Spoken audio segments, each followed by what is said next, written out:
institutional history, responsibility, and commitment.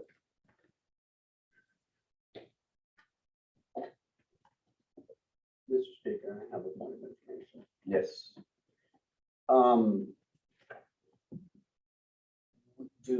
My point of information is, do we need to, like, if we're gonna have this meeting, do we need to, like, suspend any bylaws or anything? No, it's a special session. You need quorum.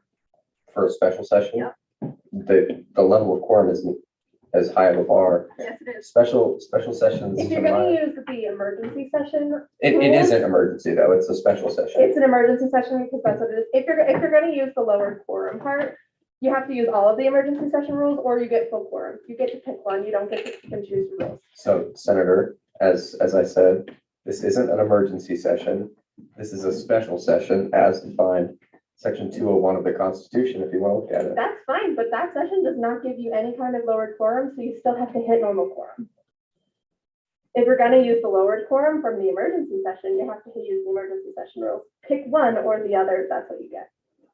Point of information, quorum only matters so long as someone asks, are we in quorum? You have to have quorum to start though. If that matters in the middle, so you have to have it to start. Does it? If not, I will just call for quorum. Okay. Either way, like.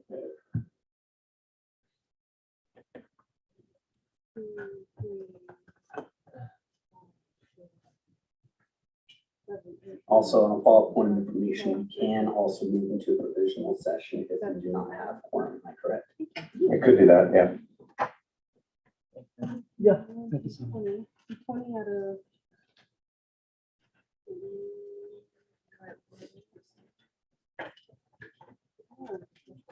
The threshold for quorum is just a simple majority. So if we have 20 people, we're fine. So we do have 20 people. 20 senators or associates filling in because you don't get to count votes. 20 people with voting rights. Right, so raise your hand if you're a senator. Or if you're filling in for a senator who isn't here. That's everyone in this room, Senator. Want to check? Because you got to follow the rules next. Fantastic. Alrighty, so with that out of the way, we will move on to what's next on the agenda. Okay, well, there aren't any new senators to be sworn in, are there? No. Okay, so we will start with beginning roll call. Oh my God. Yeah, Senator. I motion to answer beginning roll call with favorite book. Would you want to wait to do that for the actual session so that we like speed things up here? But there's seniors leaving, and so I won't know their favorite books, and I need book recommendations. I've read a book Okay. in like 5 years. Yeah, we can do that. We can do that.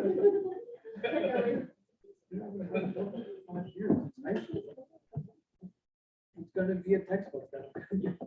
I don't know, it's the only thing I've read.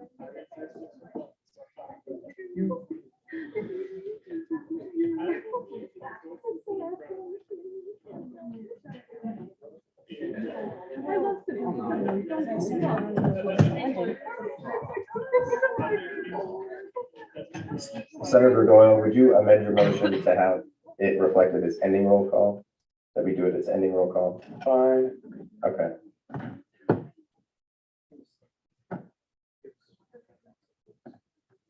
So we'll move on to consent agenda. Is there any dissent? Seeing none, we'll now move into confidence business, starting with the ratification of Chief Justice. Yep. Some of the information really quick, our closed captions turned on for Zoom. Should be now, always.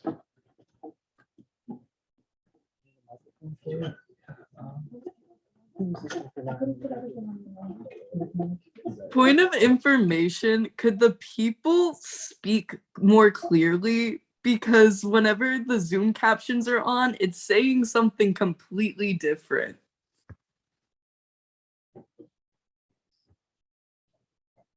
Especially if you're the Speaker of the House. Thank you. So we'll have the Chief Justice introduce the nominee for the next Chief Justice. Perfect. So I have the great honor of introducing Elena Truxell to hopefully be y'all's Chief Justice next year. I've gotten to know Elena over the last 2 years, and I cannot speak to the amazing character that she has, and not only advocating for her peers, but advocating for communities that she is also not a part of. She has done a lot of work in this space. She's done a lot of conflict resolution work in this space. If some of y'all remember branch battles or coffee with the courts, these are things that come directly from Elena. Beyond that, she is an amazing example of a leader of compassion and of gratitude in this space. And I hope that, and I know that she'll be able to give you all some of that over the course of this next year. And with that, I really hope that y'all ratify Elena Truxell to be your next Chief Justice.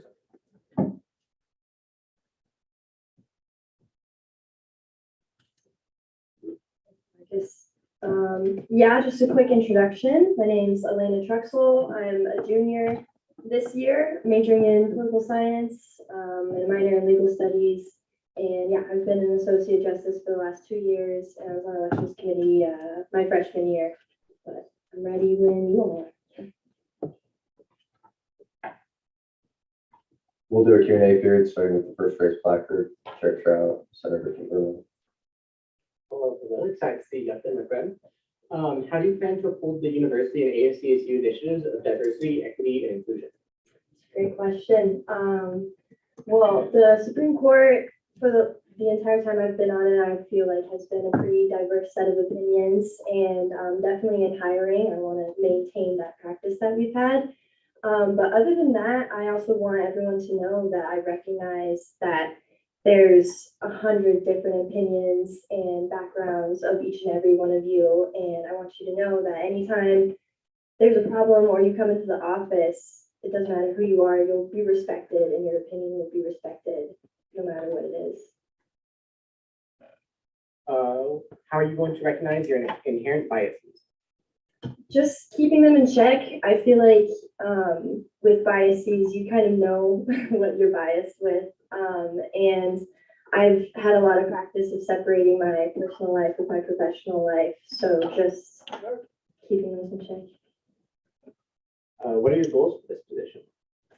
My goals, I have a lot of goals. I really want to kind of change the mindset around ASCSU, more like the culture. And I think there's so many people in here that have so many things they want to do, and I want to just create an environment where that'll be easier to happen. How do you plan to balance ASCSU, school, and outside work if that part is applicable? Yeah, I mean, I've been doing it for 3 years. Obviously, Chief Justice will be a priority this next coming year. I'll be here all the time, but yeah, I've just been doing it for the last 3 years. Just prioritize what's most important in that moment, and yeah. Awesome. Thank you for those answers. I yield. Thank you. Associate Kimberly. So you were an associate justice, and I know that you've also taken some common law classes, that kind of thing. Can you just speak to how those different experiences will help you in this position? Yeah, absolutely. That's a great question. Most of my education has been geared toward sort of the legal side of things, and then it definitely gives a very interesting perspective looking at, because my whole major is government and legal studies. So just kind of comparing the actual government with the government we have here, it's really interesting. And but yeah, thank you.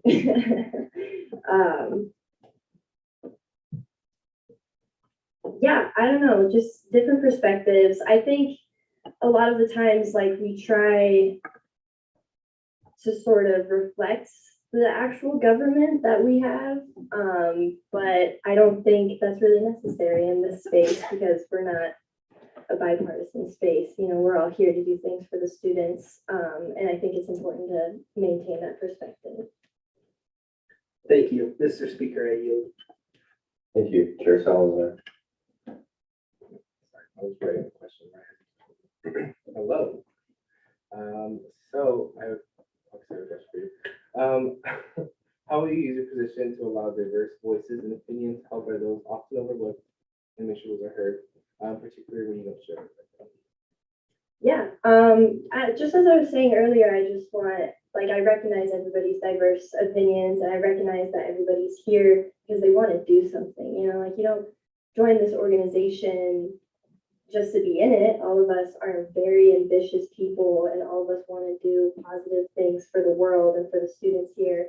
And I may not share the identities of everyone, but I want everybody to know that I will always respect your opinion and welcome you, and uplift those opinions if they're not being uplifted or recognized. Thank you so much. Can you explain the time when you found yourself needing to remain impartial? Might be a silly little question, being that you are currently serving as a justice. Yeah, you're right. There are multiple times I've needed to be impartial. I guess the best abstract example I can give while still maintaining confidentiality is, obviously I've been in this space for 3 years and I've formed opinions of my own, but in any kind of internal complaint or any hearing I've ever been in, those opinions are set aside and we're just looking at the facts and the evidence and testimony that you all provide us.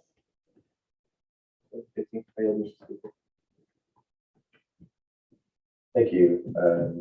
Seeing Officer Ricard isn't here, we'll go to Senator Hill. Thank you so much, Mr. Speaker. Hi, it's good to see you again. How about a question for you, and kind of goes back to impartiality. Is, you know, as a Supreme Court judge, you obviously, or as associate judge, you have, you know, been in situations, as you said, and gave a pretty good example of how you remain impartial. And as Chief Justice, it's a different role, right? How are you going to maintain that impartiality? Do you think that there are other ways that perhaps anything different you want to do in doing that? So just give me your thoughts on that. If you understand what I'm asking. Yeah, I understand. Thank you. I think that's you bring up a really great point. Is, yeah, as the role of Chief Justice, it's a completely different relationship that you have to, like, making rulings and things.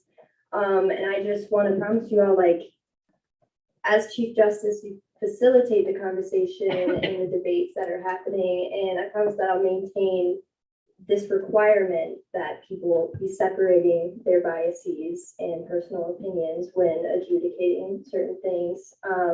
And I don't think personally I need to make changes from obviously what happened in this last court.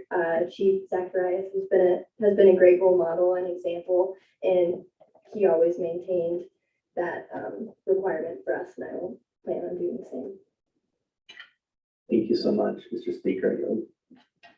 Thank you. Associate Wilson.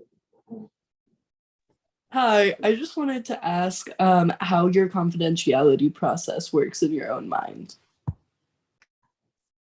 Thank you. That's a good question. In my own mind, I guess it's pretty plain to see which things should be confidential and which things are not.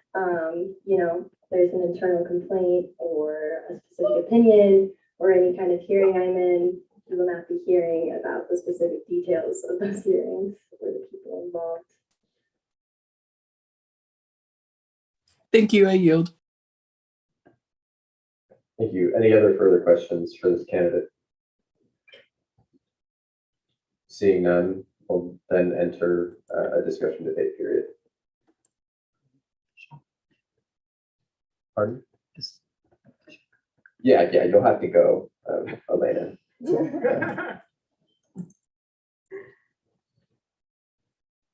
And we'll do it with the first raised placard. So Associate Kimberlane, Senator Hill, and then Chair Salazar. Did you want? Yeah. Yeah. Okay.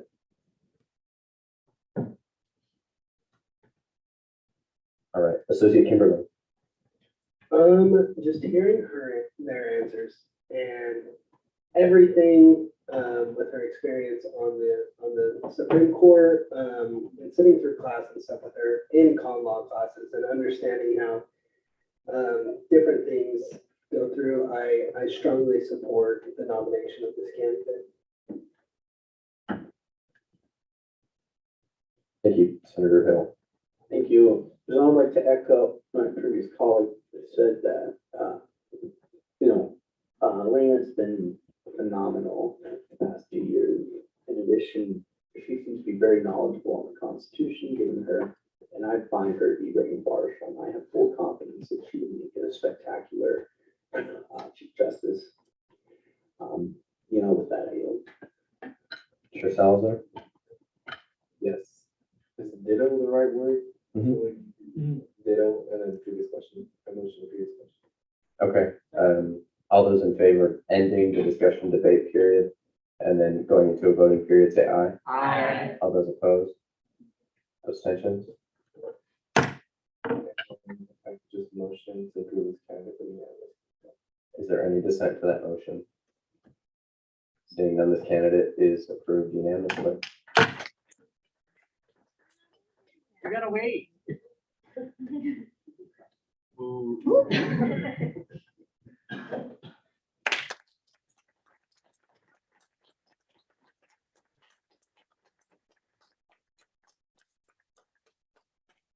Chief Justice Zacharias will administer the oath of office. I can honestly say I'm happy that this is the last time I'll be doing this with all. I state your name. Elena Trexel, Do solemnly swear do solemnly swear to defend and uphold to defend and uphold the rules and regulations the rules and regulations set forth by the Constitution set forth by the Constitution of the Associated Students of Colorado State University of the Associated Students of Colorado State University, and will rightfully perform and will rightfully perform the duties of my office the duties of my office to the best of my abilities. to the best of my ability. Congratulations.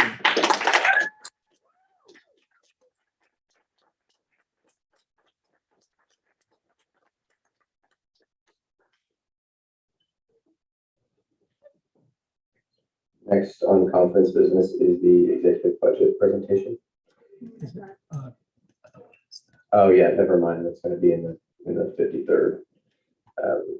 So our only piece of old business is Bill 5224, executive job descriptions.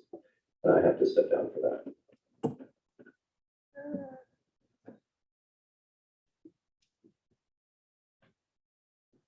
For the parliamentarian, please, read the title. Bill 5224, Executive Job Descriptions. Abstract, this bill seeks to update the executive job descriptions for the 2023 to 2024 academic year. Just gonna go to. So yes, these job descriptions were sent to all four committees. All four committees discharged them with minor clerical edits. Which committee chair would like to go first? Chair Trump. University, this is the last committee before I get to do, oh my gosh. Anyway, University Affairs Committee reviewed the job descriptions. We only made grammatical and formatting changes. There were questions about compensation and some of the job titles themselves, not necessarily reflecting the budget.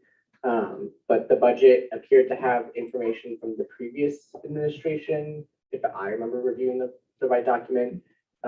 So those would just be questions for tonight. I didn't feel comfortable making those, like reflecting those changes if it was a previous budget and I didn't want to script the compensation further on that. But those were the only changes University Affairs made.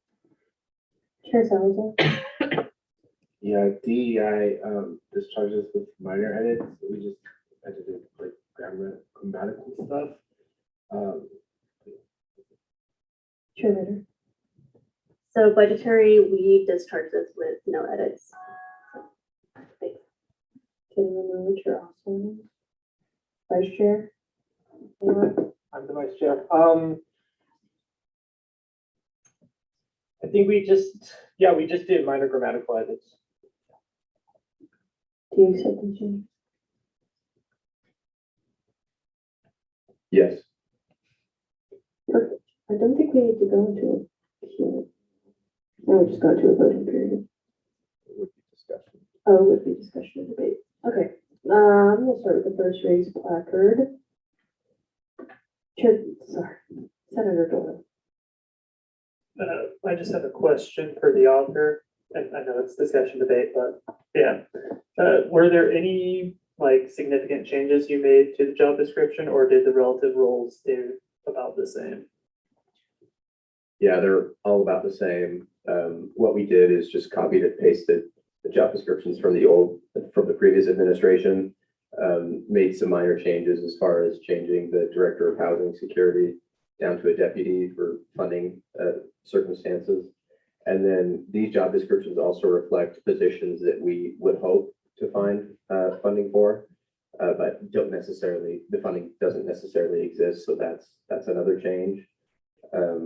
With the addition of an alumni affairs position, again, contingent on funds opening up from the previous administration.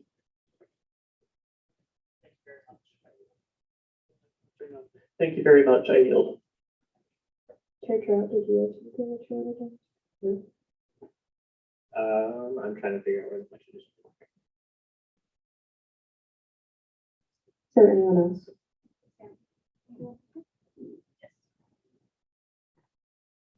We'll give Chair Trout a second.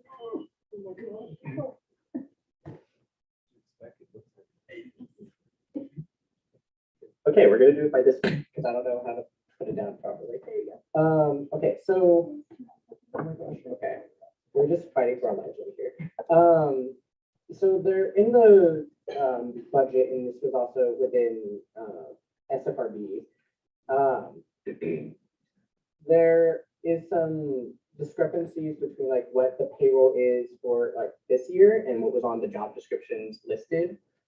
And then there are also some, at least there were when I last checked, but there are also some positions that were still on the budget. I don't know if I'm looking at your budget or this budget, but are there any differences with pay between last year's or this year's, I guess, administration than y'all's upcoming administration? Point of privilege. I don't want to cut you off, Sammy. But is this over the job descriptions or over the budget? This is about the compensation that was listed within the job descriptions. There were some elements within the job descriptions that said pay would be X, and then in the budget itself, it would be Y. And so it's one of the changes that we were thinking about in committee is fixing those, but we weren't entirely sure if those were last year's changes because there were some positions that were from this year and not next year's. So that's why I'm asking for clarification on that. Okay. I just wanted to make sure that like if these were anything over pay, that would be discussed. It's more of a budget question. I just wanted to make sure if we need to make those changes onto the job descriptions themselves. Okay, just to make sure that they'd be discussed in the 53rd and on the 52nd. That's just what I wanted to make sure. Are the job descriptions that you're talking about in the job description document we're looking at right now? Or is it stuff that's additionally in the budget? Repeat that. One more time. So I think when I was talking about that you think that there are more positions in the budget than in the job description. Is that what you're saying? Yes. Okay, so you deleted job descriptions from the, like, positions from the job description document? Yes, no? Well, some were deleted, some were added Some were added. to the job descriptions. Did you add the ones that you added to the budget? No, and the reason for that is, as I had explained, is that if funding opens up, it's not reflected in the budget because we simply didn't have the money for it. We didn't want to draw from the fund balance. But the reason we added them in the job description bill is so that if funding does open up for those positions that we would like, then that could be reflected. We wouldn't have to do another job description bill. Okay, so are they unpaid currently, or are they like? They're not even filled. They don't exist. They're not even filled. We didn't even fill them. Okay, does that answer your question? Kind of. Is that what, in that case, they don't need to be in the budget? Right. Well, it wasn't even that. It'd be like, for example,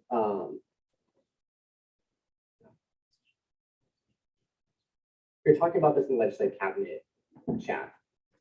That's like the pro temporal today. Well, like pro tempore was different, like some members in the legislative cabinet were different, but there's some. Point of order, this is just budgetary questions now. Let's move on and discuss that in the next session. Okay. We can always edit this document later as it's just a bill if needed. In the job description. Yeah, our question for when we had it was basically that the job descriptions listed like 8,000, but the budget had 9,000 for that role. That's what you're talking about. Which one is accurate? The budget has the accurate just descriptions for it. Because I think there are 2 or 3 roles, can't remember exactly which ones that had different pay compared to what was on the budget. I think this is a. Sorry. I'm gonna teach Jermaine, because we're talking about, I know you didn't say if it was or it wasn't, but just for clarity's sake, because we're talking about the job description, it's kind of hard to talk about the job descriptions that have pay listed in them without also talking about the budget. Does that make sense to everyone here? Yeah, and it wasn't necessarily a question about like the actual, like what's in the budget, just making sure that the job descriptions match what is actually happening. If they have that up.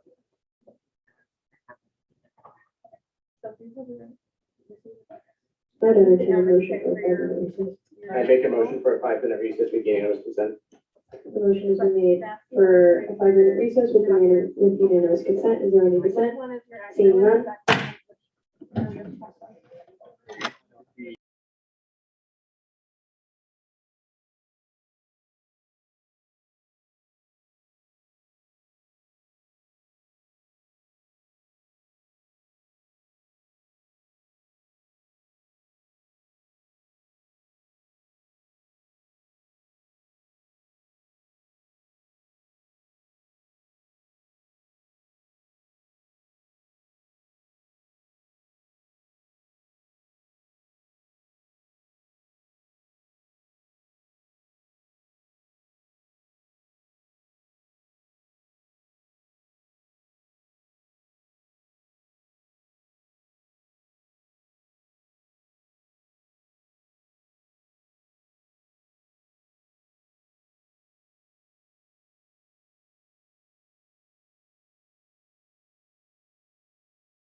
Hey, Kevin.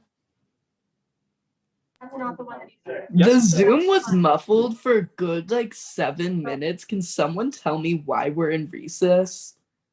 To discuss the budget and the executive job descriptions, they were looking over a few documents, so we decided to go into 5-minute recess. We should reconvene at 6:05.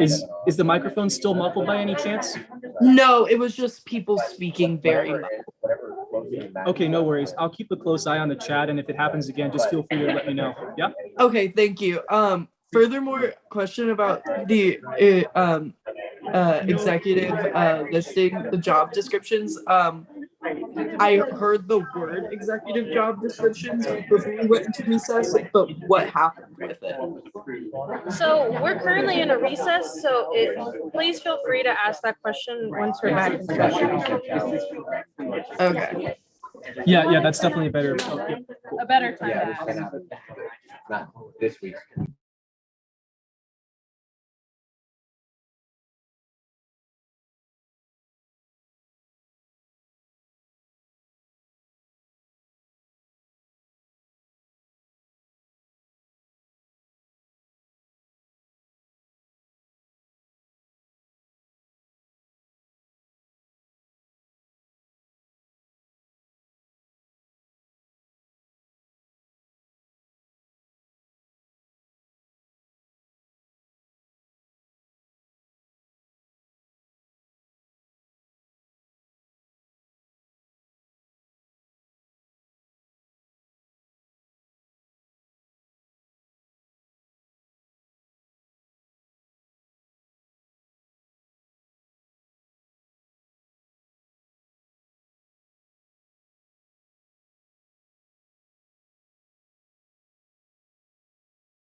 Hey, look at me. Always had y'all back on time.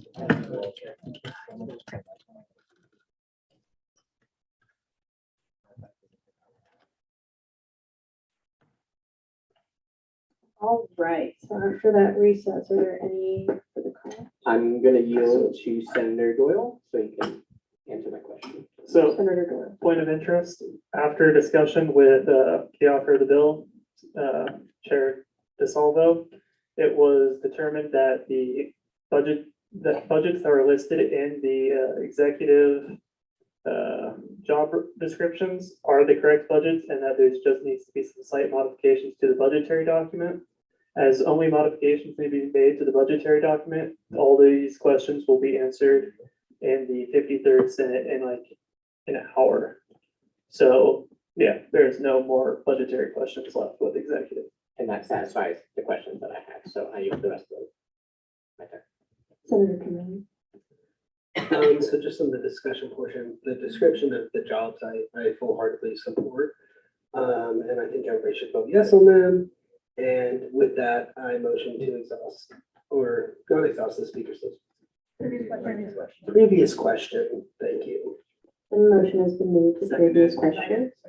Okay, all those in favor say aye. All those opposed say nay. Okay, perfect. We'll now move into a voting period. Senator Hill. Madam Speaker, I motion to approve this bill with unanimous consent. The motion has been made to approve this with unanimous consent. Is there a second? Is there, well, You don't need a second. It's unanimous. okay. 30%. Yay, okay. This passes.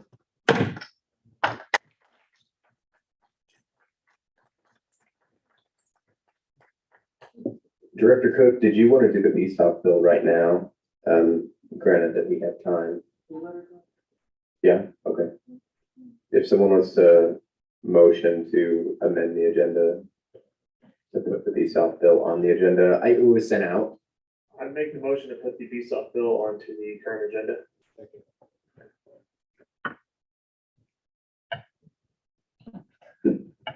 Sorry, was there a second? Yep. Okay, all those in favor say aye. All those opposed say nay. Division. All those in favor, please raise your placard. 1, 2, 3, 4, 5, 6, 7, 8, 9, 10, 11. Someone raise their placard over here after I said it. 13. 13. Opposed? 2. Abstentions? With a vote of 13 to 2 to 1, this motion passes. Will the parliamentarian please reflect that in the agenda?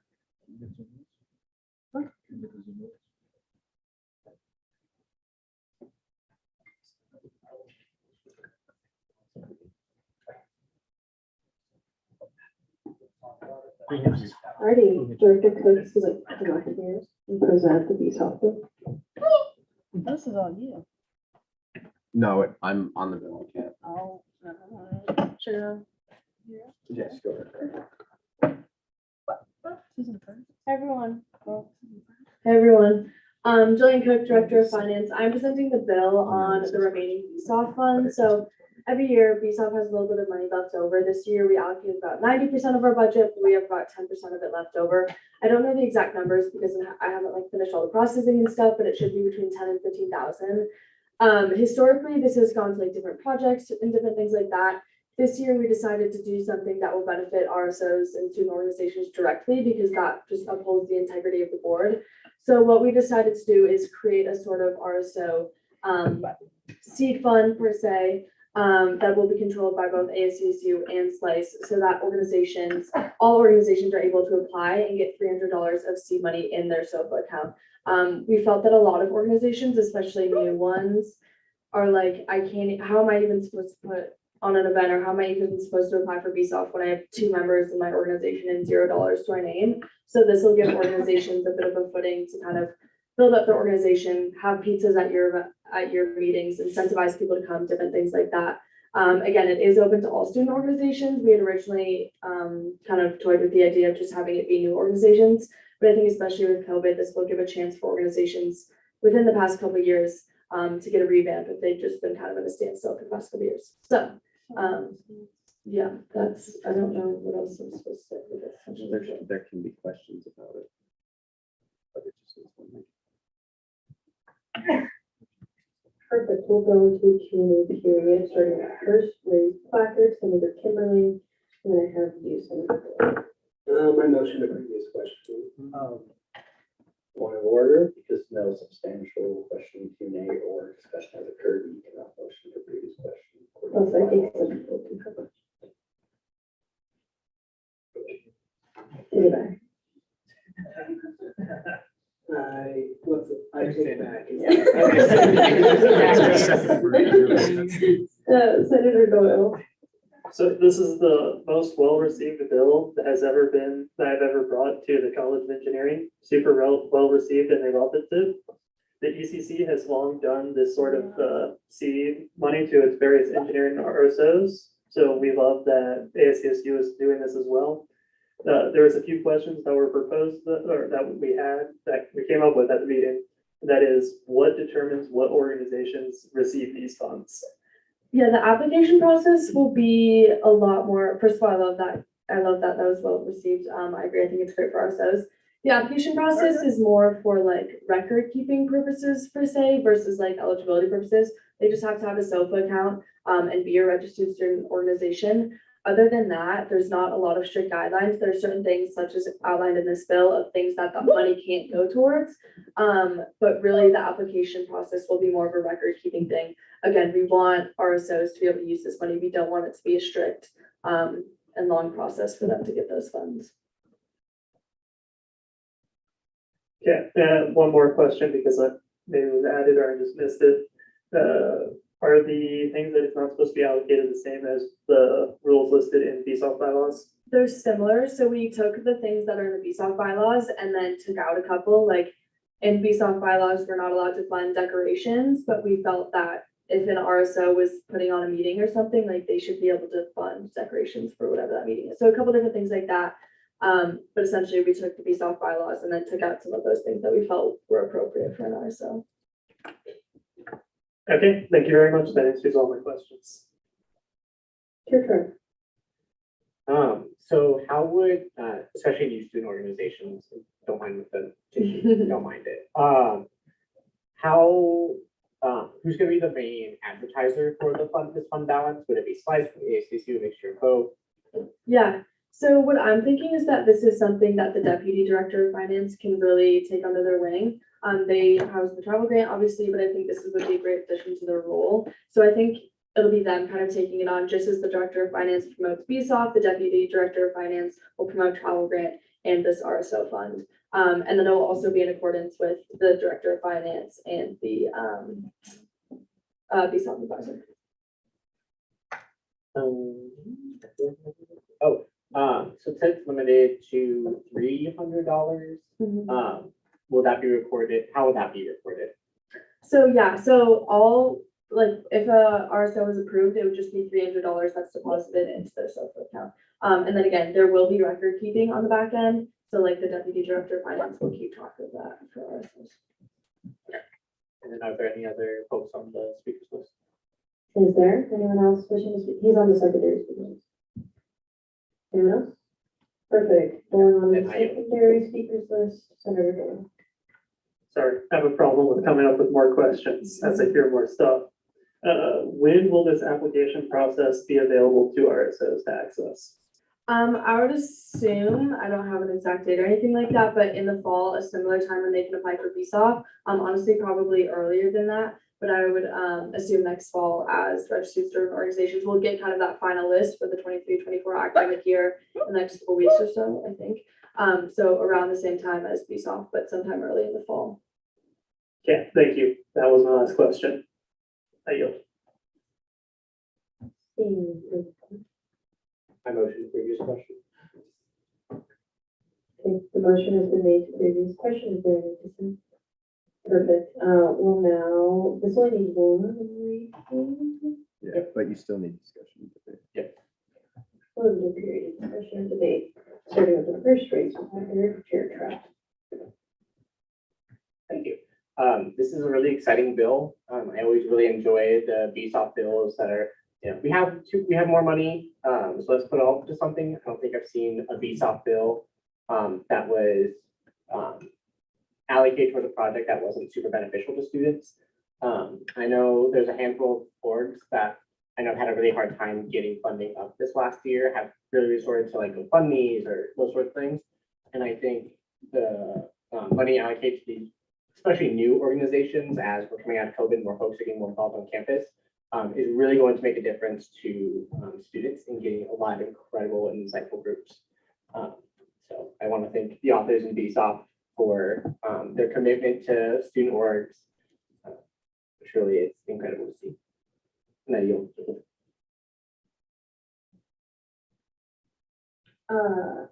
Senator Kimberly.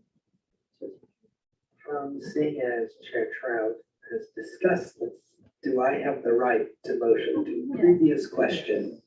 Therefore, I motioned previous question. Turning to sign. Seeing none. We'll now move into a voting period. No one needs one reading. Motion to approve this being The motion has been made to approve this document with unanimous consent. Is there any dissent? Seeing none, this bill passes.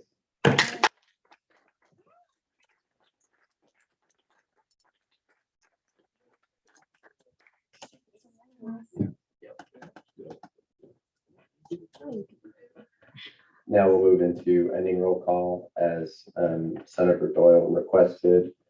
When your name is called, say what your favorite book is.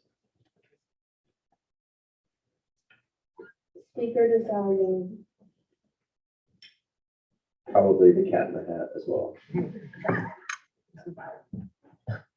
Speaker Pro Tem Carcedo Perez. Discourses, Nikita Machiavelli. Officer Bakari. Big name. Parliamentarian Clark. Robert's Rules of Order.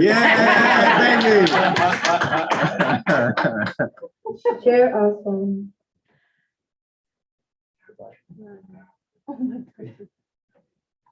Chair Ritter.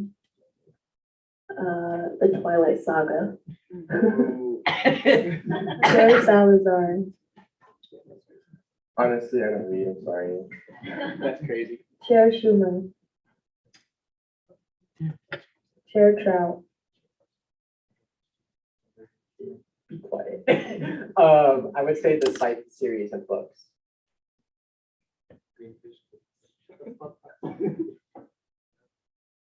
Senator Abu Dhabi. Senator Arango Sila. Senator AP.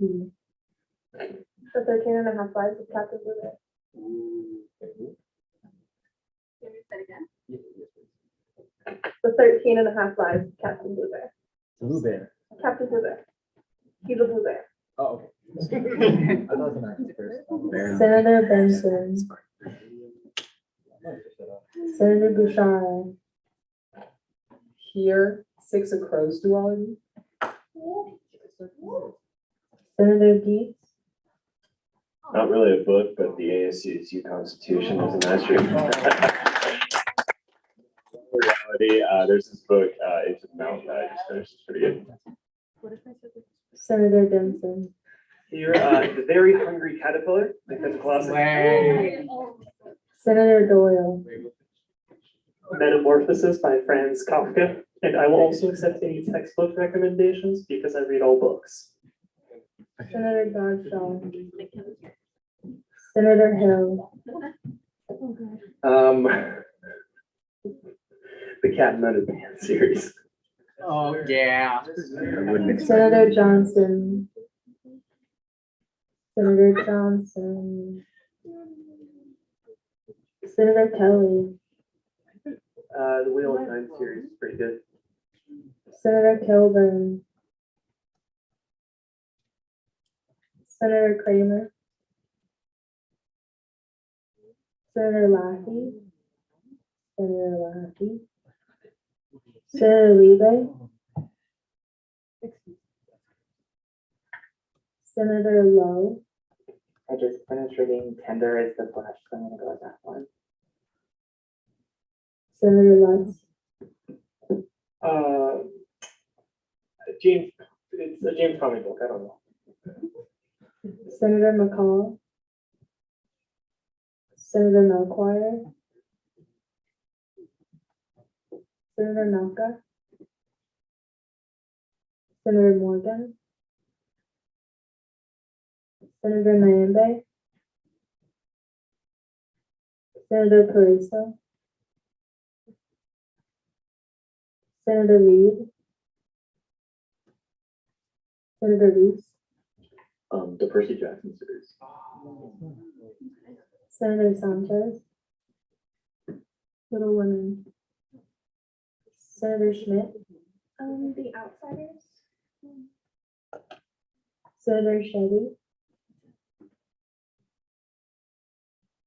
Senator Sodi,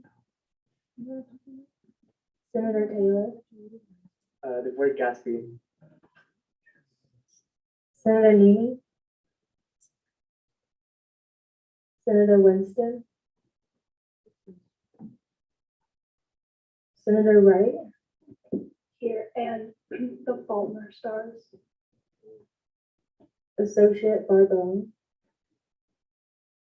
Associate Barrett, Associate Barton, Associate Chacon,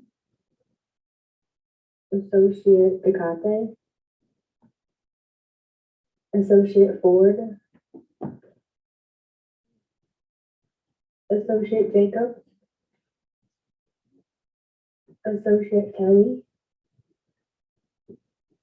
Associate Kimberly, Heavy topic warning, but I'm obsessed with the JFK assassination, so if you are too, please read, The Chief of 6 Seconds. It's amazing. 6 seconds. Associate Menante, It is technically a four-way tie, but one is a series and another is a book I read. The Grisha series, specifically the Shadow and Bone series, and August.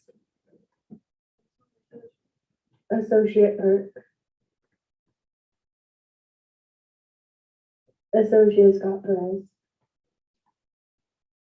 Associate Simpson, Associate Zastad, Associate Kozdoksky, The Thrawn trilogy. Yeah. Associate Zhao, Associate Wilson, The Little Prince.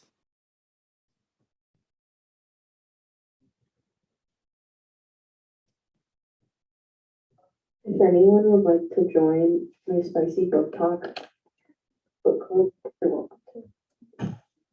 Where's the link? Point of information, what is the books discussed in it? Not your type, Parker. Not your type. Not spicy as in the flavor, but the temperature.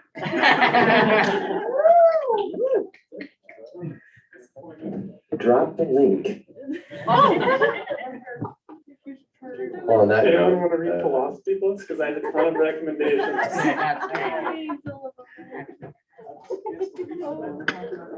well, everyone, that concludes our business. This is the last time that I'll chair as speaker.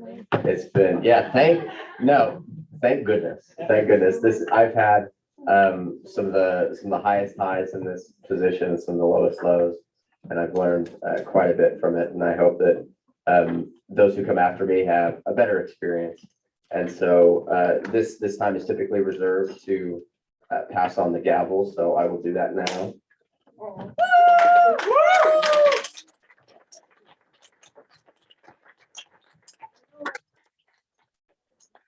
Right. Yeah, I don't know where I go.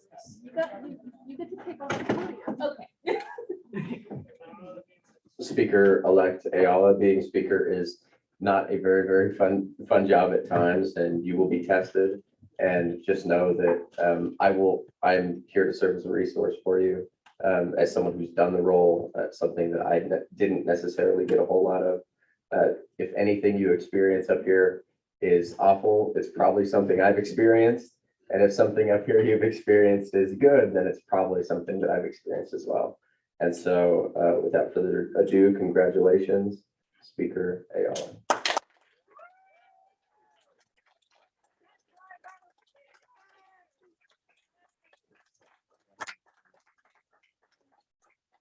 Alrighty, and with that, the special session is adjourned.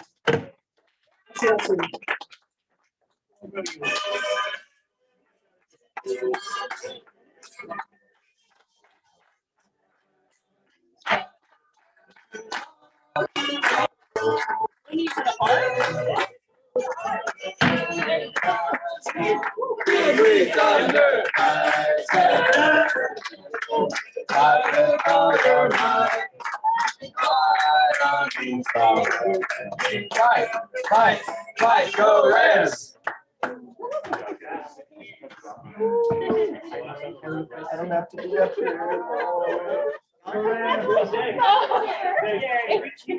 Thanks everyone. Another Zoom session will start up. Just go ahead and join the Zoom link again.